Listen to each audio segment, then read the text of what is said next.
Un grand salut à vous, à toute l'équipe technique. Je salue aussi les collègues panélistes, j'ai plaisir à débattre avec eux, mes amis et les autres, et surtout un grand salut à nos nombreux téléspectateurs.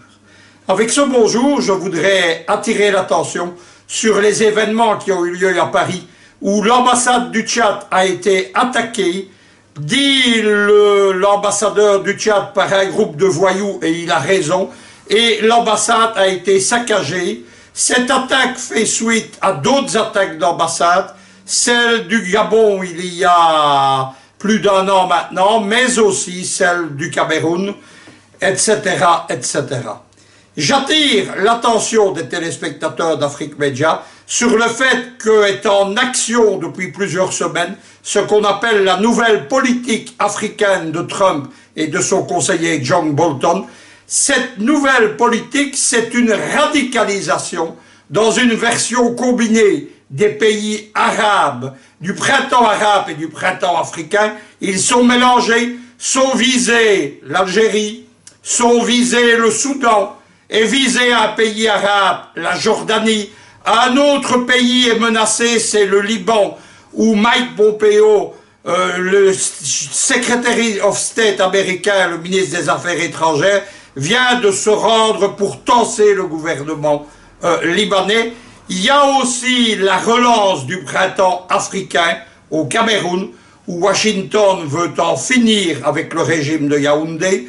Et il y a également une opération en cours contre la RDC, où le State Department, Trump, Bolton, jouent Tshisekedi contre Kabila et veulent le retour du chaos, de l'anarchie et de la guerre civile au Congo.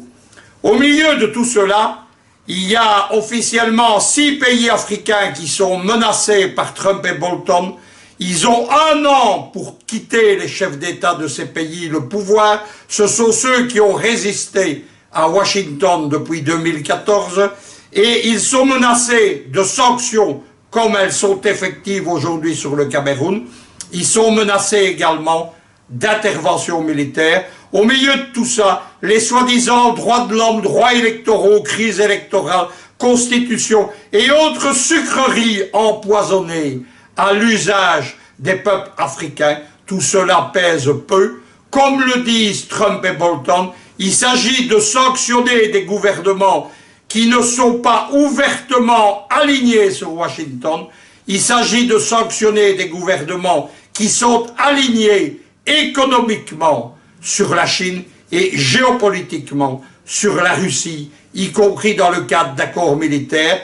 Le Cameroun cumulant le double reproche d'avoir des contacts avec l'armée russe, d'avoir d'excellents rapports économiques avec la Chine, comme l'a démontré la visite du président Paul Biya en Chine l'année précédente.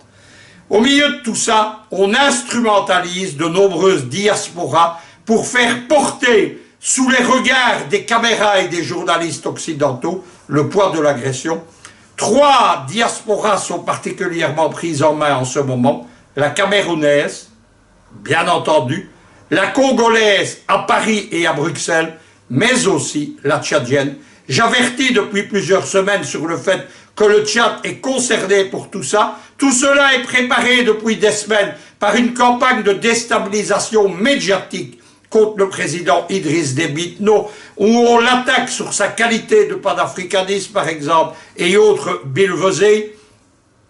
Derrière l'attaque de l'ambassade de Paris, j'ai mes sources, il y a des groupuscules liés à la galaxie de Georges Soros, établis au Burkina Faso ou au Sénégal.